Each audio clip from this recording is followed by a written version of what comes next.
अस्सलाम वालेकुम स्टूडेंट्स, आज हम नेक्स्ट चैप्टर स्टार्ट करेंगे जिसका नाम है respiration and energy from food. Respiration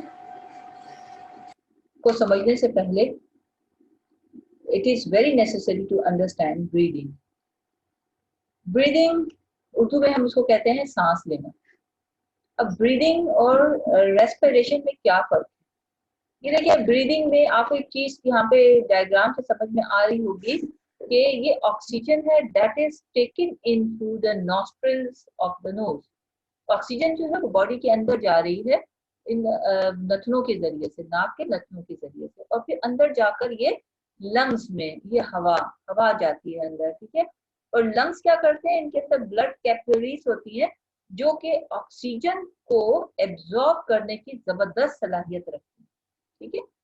क्योंकि इनके अंदर ये जो ब्लड कैपिलरीज होती है इनके अंदर ब्लड होता है और ब्लड में हेमोग्लोबिन होता है जो कि ऑक्सीजन को एब्जॉर्ब करने की जबरदस्त सलाहियत रखता है। अच्छा, जब हम बाहर सांस बाहर निकालते हैं, हाँ, जब हम अपनी नाक के जरिए से सांस को बाहर निकालते हैं तो उसके साथ उसमें ऑक्सीजन अब मौजूद नहीं होगी। वो एयर जो कि बाहर निकल रही है उसमें अब कार्बन डाइऑक्साइड मौजूद होगी जो कि लंग्स में से, यानी कैपिलरीज जो होती हैं, जो कि ब्लड कैपिलरीज जो कि लंग्स के अंदर मौजूद होती हैं, वो जब ऑक्सीजन को एब्जॉर्ब करती हैं तो at the same time relieve carbon dioxide. अब वो जो हम एयर बाहर की तरफ नॉस्ट्रिल से बाहर निकाल रहे हैं, अब उसके अंदर ऑक्सीजन नहीं होगी, अब वो कार्बन डाइऑक्साइड होगी। तो इससे आपको क्या समझ में आया ब्रीदिंग से? Breathing is the movement of air passing in and out of the lungs. Breathing involves the movement of the ribs and large sheet of muscles called diaphragm. अब ये डायाफ्राम क्या होता है? डायाफ्राम डायाफ्राम ये देखें, ये जो आपको नजर आ रहा है ना, ये डूम शेप स्ट्रक्चर, इसको हम डायाफ्राम कहते हैं, ठीक है। ये हॉरिजेंटली स्ट्रेच, जब हम ब्रीदिंग करते हैं तो ये स्ट्रेच होता है इस तरह से हॉरिजेंटली। ये देख रहे हैं आप, हॉरिजेंटली, ये हॉरिजेंटली यानी ये ऊपरी जो लाइनें होती हैं, लाइन बनती है, उसको हम हॉरिजेंटल लाइन कहते हैं। Under the ribs across the body, the rate of breathing changes according to the need of the body. ये इसलिए यहाँ पर ये कहा जा रहा है कि according to the need of the body the rate of breathing change. ये आपकी कॉमन ऑब्जर्वेशन की एक मिसाल मैं आपको देती हूँ। अगर आप नॉर्मली बैठे हुए होते हैं तो ब्रीदिंग का प्रोसेस थोड़ा सा हल्का होता है, नॉर्मली ब्रीथ कर रहे होते हैं। लेकिन अगर आप भाग रहे हैं, आप एक्सरसाइज कर रहे हैं, तो आपने महसूस किया होगा कि रेट ऑफ ब्रीदिंग फास्ट हो जाता है। ऐसा होता है ना? तो एक्चुअली ब्रीदिंग को आप कैसे डिफाइन करेंगे? बहुत ही सिंपल वे में आप इसके लिए कहेंगे कि oxygen, the process in which oxygen is taken in and carbon dioxide is taken out, simply that is breathing. अच्छा, अब रेस्पिरेशन क्या होता है? Respiration respiration actually it is the process by which energy is released from food. It is also a chemical process. अब देखिए, अब जैसे ही ये ऑक्सीजन, अब यहाँ देख रहे हैं ब्रीदिंग का ताल्लुक रेस्पिरेशन से भी होता है। इसको समझने की कोशिश कीजिएगी। देखिए, ये ऑक्सीजन है, ये ऑक्सीजन बॉडी के अंदर गई, फिर ब्लड के साथ शामिल हो जाती है, ठीक है।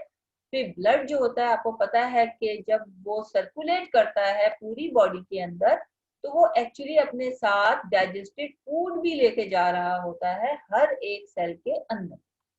हर एक सेल में वो फूड कहाँ जाएगा? वो फूड जाएगा माइटोकॉन्ड्रिया में। ये सेल का स्ट्रक्चर है और ये माइटोकॉन्ड्रिया है। फूड यहाँ पर जाएगा जो कि किस फॉर्म में होता है? ग्लूकोज की फॉर्म में होता है। ये देखिए यहाँ पर ये इसका फार्मूला भी है C6H12O6। और वो ऑक्सीजन जो आपने ब्रीदिंग के दौरान अपनी बॉडी के अंदर ली थी और वो ऑक्सीजन के साथ शामिल हो गई है, सॉरी, वो ब्लड में शामिल हो गई है, क्योंकि ब्लड में हेमोग्लोबिन होता है और उसमें जबरदस्त सलाहियत होती है ऑक्सीजन को एब्जॉर्ब करने की। अब वही ऑक्सीजन यहाँ पर देखें ये माइटोकॉन्ड्रिया के अंदर जाकर क्या कर रहा है, ग्लूकोज के साथ रिएक्शन करता है। इस प्रोसेस को हम ऑक्सीडेशन कहते हैं। Reaction of oxygen with a substance, any substance, that is called oxidation. तो ग्लूकोज की क्या हो रही है, ऑक्सीडेशन हो रही है, क्योंकि ग्लूकोज ऑक्सीजन के साथ रिएक्शन कर रहा है और बदले में क्या चीज प्रोड्यूस हो रही है, कार्बन डाइऑक्साइड, जो कि वापस ब्लड को दे दी जाती है। और फिर यही कार्बन डाइऑक्साइड ब्रीदिंग आउट के प्रोसेस में, ब्रीदिंग आउट यानी जब हम सांस बाहर निकालते हैं, तो यही कार्बन डाइऑक्साइड जो यहाँ प्रोड्यूस हो रही है वो बॉडी से बाहर निकाल दी जाती है। अच्छा, अलावा इसके के कार्बन डाइऑक्साइड प्रोड्यूस हो रही है, आप यहाँ देख रहे हैं कि H2O यानी वाटर का मॉलिक्यूल भी प्रोड्यूस हो रहा है, और साथ ही ATP means large amount of energy is also being produce. तो बच्चों समझ में आया आपको ब्रीदिंग का मतलब और रेस्पिरेशन का मतलब क्या है? ब्रीदिंग एक्चुअली किस किस चीज का प्रोसेस है? ब्रीदिंग में exchange of oxygen and carbon dioxide जो है वो इन्वॉल्व होता है। ठीक है, ब्रीदिंग में exchange of oxygen and carbon, यानी एक्सचेंज का क्या मतलब हुआ, ऑक्सीजन बॉडी के अंदर, कार्बन डाइऑक्साइड बॉडी से बाहर। अच्छा, और रेस्पिरेशन क्या प्रोसेस है? Respiration is a chemical process in which oxidation of food takes place. ठीक है, and in turn what is produced? Carbon dioxide, water and large amount of energy, जो कि आपके डेली रूटीन के डिफरेंट कामों को अंजाम देने में मदद करती है। अब ये देख रहे हैं आप यहाँ पे एक, फिर यहाँ पे मैंने डेफिनेशन आप लोगों की, जो कि मैं आपको नोट की सूरत में भी आपको दूंगी अलग से एक PDF फाइल बनाकर। Breathing is the movement of air, movement of air into and out of the lungs. ये देखिए, ये lungs, into means oxygen into, and out of the lungs means, अब आउट क्या चीज हो रही है, कार्बन डाइऑक्साइड। तो हवा नाक, देखिए जब हम सांस लेते हैं तो हम ये तो नहीं कह रहे होते ना हवा पूरी हमारी बॉडी के अंदर जा रही होती है। अब हम ये तो नहीं कह रहे होते कि भाई सिर्फ जी हवा में से ऑक्सीजन ही छन के अंदर जानी चाहिए, बाकी भी तो गैसेस हैं, बाकी भी गैसेस एयर के अंदर प्रेजेंट है, नाइट्रोजन भी प्रेजेंट है, कार्बन डाइऑक्साइड भी प्रेजेंट है, इन एडिशन ऑफ ऑक्सीजन। तो इसका मतलब ये, जब हम एयर अंदर लेके जा रहे हैं तो पूरी एयर हमारी बॉडी के अंदर जा रही है, लेकिन जब हम सांस बाहर निकालते हैं तो उस पूरी एयर में से अब ऑक्सीजन नहीं होगी, कार्बन डाइऑक्साइड वापस जा रही है। ठीक है, तो इसलिए हम कहते हैं कि breathing is the movement of air into and out of the lungs in order to obtain oxygen and to remove the waste carbon dioxide. Waste यानी इसकी हमारी बॉडी को जरूरत नहीं है इसका कार्बन डाइऑक्साइड, ये वेस्ट प्रोडक्ट की सूरत में होती है। And water vapours, water vapours भी साथ निकल रहे होते हैं बाहर, क्योंकि देखिए वाटर भी तो बन रहा है ना रेस्पिरेशन के नतीजे में, ये जो कि केमिकल प्रोसेस है, but it is not a chemical process. Okay, तो ये भी वेपर, बेशक हमें पानी, ऐसा तो नहीं है कि हमारी नाक में से पानी धड़ाधड़ निकल नहीं, बल्कि वो किस सूरत में निकल रहा है पानी हमारी नाक से बाहर, वो वेपर्स की सूरत में बाहर निकल रहा है। अब respiration is a chemical process by which energy is released। देखिए एनर्जी रिलीज होती है फ्रॉम फूड, ये फूड है जो कि ग्लूकोज, फूड का एक पार्ट है glucose, from food using the oxygen and that has been breathed in, यानी उस ऑक्सीजन जिसको कि हमने ब्रीदिंग के दौरान अपनी बॉडी के अंदर लेकर गए हैं, वही ऑक्सीडेशन कर रहे हैं किसका, फूड का, फूड का, क्योंकि कौन सा पार्ट है, ग्लूकोज। क्लियर, आगे चलते हैं। अब हम समझने की कोशिश करते हैं, दरअसल हम ये कहते हैं कि ऑक्सीजन जो है ना, जब किसी चीज के साथ रिएक्शन कर रहा होता है तो उसको हम प्रोसेस को हम बर्निंग कहते हैं। ठीक, अब इस बर्निंग के प्रोसेस में एनर्जी रिलीज होती है, लेकिन अब हम ये देखते हैं कि बॉडी के अंदर जो बर्निंग है, जिसको हम रेस्पिरेशन कह रहे हैं, उसमें और एक सिंपल बर्निंग में क्या फर्क है। यानी वो बर्निंग जो हम देखते हैं कि हम कोयलों को आग लगा रहे हैं और डिफरेंट फ्यूल को आग लगा रहे हैं तो उसमें आग भड़क उठती है, अब उस बर्निंग में और हमारे फूड के बर्निंग में, जिसको कि हम रेस्पिरेशन में, क्या फर्क है। तो ये देखिए बर्निंग, अपने अपने दिमाग में इस चीज को जरा सा लेकर आए कि जी एक हम लकड़ी को हमने जलाया है, ठीक है, लकड़ी एक फ्यूल है, तो वो क्या चीज प्रोड्यूस कर रही है, रिलीज एनर्जी, वो एनर्जी को रिलीज कर रही है। बिल्कुल यहाँ पे भी हमने भी पढ़ा है कि रेस्पिरेशन में एनर्जी रिलीज होती है फ्रॉम द फ्यूल। अब रेस्पिरेशन में फ्यूल, कोई लकड़ी तो हमारी बॉडी के अंदर नहीं जल रही, फ्यूल क्या है, फूड है, ठीक है। क्योंकि ऑक्सीजन के साथ जो चीज रिएक्शन कर रही होती है उसको हम कंबस्टन रिएक्शन ही कहते हैं, बर्निंग रिएक्शन ही कहते हैं, ठीक है। अच्छा, इसके अलावा और क्या सिमिलैरिटी है, बर्निंग में भी ऑक्सीजन जब तक नहीं मिलेगी तो बर्निंग का प्रोसेस नहीं होगा, ठीक। अगर आप एक मोमबत्ती को जलाएं, कैंडल वैक्स को अगर आप जलाएं और उसके ऊपर जलाने के बाद गिलास रखें तो क्या होगा, वो कैंडल वैक्स बुझ जाएगी। क्यों बुझ जाएगी, क्योंकि आपने ऑक्सीजन की सप्लाई बंद कर दी है, उसको ऑक्सीजन मिलना बंद हो गया। तो बर्निंग के प्रोसेस में भी ऑक्सीजन यूज होती है, कार्बन डाइऑक्साइड बाहर निकल जाती है, और रेस्पिरेशन में भी ऑक्सीजन बॉडी के अंदर जाती है और कार्बन डाइऑक्साइड रिलीज हो जाती है। इसके अलावा इसमें जो एनर्जी की जो अमाउंट है और जो उसकी स्पीड है वो बहुत तेज होती है, release energy rapidly and is difficult to control. हाँ, जबकि यहाँ पे एनर्जी आहिस्ता आहिस्ता रिलीज होती है और कंट्रोल की जा सकती है। Burning produce heat and light. अब ये जो बर्निंग का प्रोसेस है वो तो हीट एंड लाइट दोनों प्रोड्यूस कर रहा है। फ्लेम्स को आप देख रहे हैं, भड़कते हुए शोले जो होते हैं, लकड़ी अगर जल रही है, कोई भी चीज जल रही है, उसमें शोले पैदा होते हैं। तो अब जो हमारी बॉडी के अंदर जो फूड जल रहा है, क्या उसमें भी शोले पैदा हो रहे हैं? नहीं, वो सिर्फ हीट प्रोड्यूस कर रहा है एनर्जी की फॉर्म में, बट नॉट लाइट। इसके बाद आते हैं हम के नेक्स्ट इसके क्वेश्चन पर, इसी चैप्टर के, कि what is respiration and what is the different type of respiration. तो रेस्पिरेशन कभी मैंने आपको बताया कि it is a chemical process in which oxidation of food is oxidation of food takes place. Food reacts with oxygen, that is called oxidation, and as a result of this oxidation, what is produced? Carbon dioxide, water, and large amount of energy is produced. अब respiration दो तरह की होती है, एक को हम कहते हैं एरोबिक रेस्पिरेशन और दूसरे को हम कहते हैं एनारोबिक रेस्पिरेशन। अच्छा, अभी जो जितना कुछ हमने रेस्पिरेशन के बारे में पढ़ा वो सारा एरोबिक था, क्योंकि मैंने बार बार ऑक्सीजन का जिक्र किया, जी ऑक्सीजन बॉडी के अंदर जाएगी तो रेस्पिरेशन होगी, तो इसको हम एरोबिक रेस्पिरेशन कहते हैं। लेकिन बात औकात एनारोबिक रेस्पिरेशन भी होती है। Anaerobic respiration is that respiration which takes place in the absence of oxygen.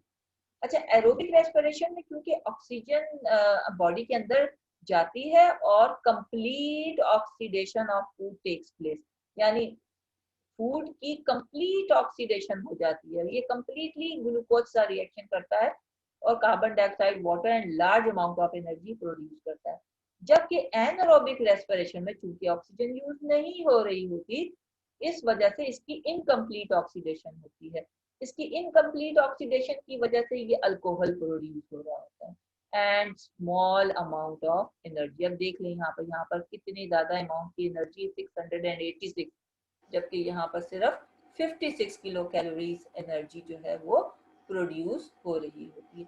ये जो मैंने यहाँ पर लिखा है ना कि lots of energy is liberated in the form of ATP. ATP कहते हैं, ये एक एनर्जी रिच मॉलिक्यूल्स होते हैं, ठीक है। इनका ये एडिनोसाइन ट्राइफॉस्फेट का मुखफ़फ़ है, ठीक है, ये एब्रीविएशन है इसकी, एडिनोसाइन ट्राइफॉस्फेट।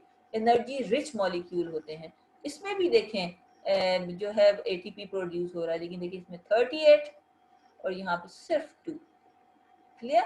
एक और चीज भी इसमें चीज जो पैदा होती है वो एक तो अल्कोहल पैदा होता है लोअर प्लांट्स में, लेकिन लैक्टिक एसिड जो है ना वो हम में पैदा होता है। जैसे हम जब एक्सरसाइज कर रहे होते हैं तो याद रखें उस दौरान, क्योंकि हम बहुत तेज तेज सांस ले रहे होते हैं, अगर हम भाग रहे हैं तो हम बहुत तेज तेज सांस ले रहे होते हैं, तो हमारे मसल्स को they may need to release more energy for movement। तो आपने महसूस किया होगा कि हमारी बॉडी को ज्यादा एनर्जी की जरूरत पड़ रही होती है जब हम मूव कर रहे होते हैं, लेकिन ऑक्सीजन इतनी ज्यादा अमाउंट में जल्दी जल्दी प्रोड्यूस नहीं हो रही होती। तो फिर बॉडी ये एनर्जी कहाँ से लेती है? बाय ब्रेकिंग ग्लूकोज को ब्रेक करके। कैसे? विदाउट ऑक्सीजन, क्योंकि ऑक्सीजन तो जल्दी जल्दी प्रोड्यूस नहीं हो रही होती, ऑक्सीजन जल्दी जल्दी हमारी ग्लूकोज के साथ रिएक्शन के लिए नहीं हो रही होती, तो ग्लूकोज विदाउट ऑक्सीजन ब्रेक हो जाता है। अब जब ब्रेक होता है तो एनर्जी डेफिनेटली पैदा होगी, लेकिन वो एनर्जी जो है उसके साथ साथ लैक्टिक एसिड भी प्रोड्यूस होता है, ठीक है। Energy is release and so you can carry on running, क्योंकि इस प्रोसेस में भी एनर्जी प्रोड्यूस होती है और आपकी आप रनिंग करते रहते हैं। However lactic acid build up in your muscle causing your muscles to feel, लेकिन लैक्टिक एसिड प्रोड्यूस होने की वजह से आप बहुत जल्दी थकावट फील कर लेते हैं और कुछ पेनफुल क्रैम्प्स फील करते हैं, ठीक है। ये सब डिपेंड करता है कि हाउ फिट यू आर, ठीक है, आप कितनी जल्दी इस पर काबू पा सकते हैं। तो होता यही है कि बॉडी के अंदर लैक्टिक एसिड जो है slowly broken down into carbon dioxide, and जब ये एक दफा प्रोड्यूस होता है तो ये बड़े आहिस्ता आहिस्ता ये फिर कार्बन डाइऑक्साइड और वाटर में टूटना शुरू कर देता है। और जब only when all the lactic acid has been broken down do your heart rate and breathing return, तब भी आपका जो हार्ट रेट है और ब्रीदिंग जो होती है वो वापस नॉर्मल कंडीशन में आती है।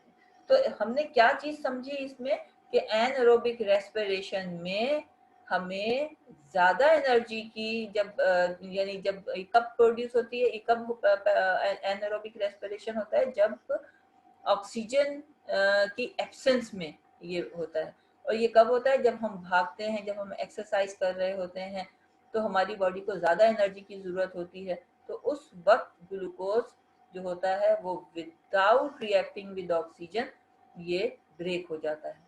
ब्रेक होता है, एनर्जी प्रोड्यूस होती है, लेकिन उसके साथ साथ लैक्टिक एसिड भी प्रोड्यूस होता है, ठीक है। और वो लैक्टिक एसिड जो है वो जब तक रिएक्शन के दौरान कार्बन डाइऑक्साइड और वाटर में कंप्लीटली, देखिए यहाँ पे देखें एरोबिक रेस्पिरेशन में कहीं पर नजर आ रहा है आपको लैक्टिक एसिड, डायरेक्टली ये दोनों आपस में रिएक्शन कर रहे हैं, carbon dioxide and water produce हो रहा है, चलें भी रिएक्शन कंप्लीट, और ये एनर्जी जो है वो हमारे बॉडी के डिफरेंट फंक्शन को पूरा करने में काम आ रही है। लेकिन यहाँ पर आप देखें ये विदाउट ऑक्सीजन है, तो कार्बन डाइऑक्साइड के अलावा एक और चीज भी पैदा हो जाती है। तो लोअर प्लांट्स में होता है ये अल्कोहल पैदा होता है, लेकिन हम में लैक्टिक एसिड पैदा होता है, ठीक है। तो जब हम भागते हैं तो हमारा जो हार्ट के बीटिंग का जो रेट है वो भी बहुत तेज होता है, ठीक है। ये उस वक्त तक नॉर्मल नहीं होता जब तक कि लैक्टिक एसिड जो प्रोड्यूस हुआ है वो पूरा का पूरा कार्बन डाइऑक्साइड और वाटर में चेंज ना हो जाए। जैसे ही वो इसमें चेंज हो जाता है आहिस्ता आहिस्ता हम अपने नॉर्मल ब्रीदिंग रेट पर आ जाते हैं, हमारा हार्ट भी कंट्रोल हो जाता है। तो बच्चों ये तो था आपका आज का टॉपिक, और इंशाल्लाह फिर हम इसके बारे में रेस्पिरेशन का प्रोसेस कैसे होता है वो हम पढ़ेंगे।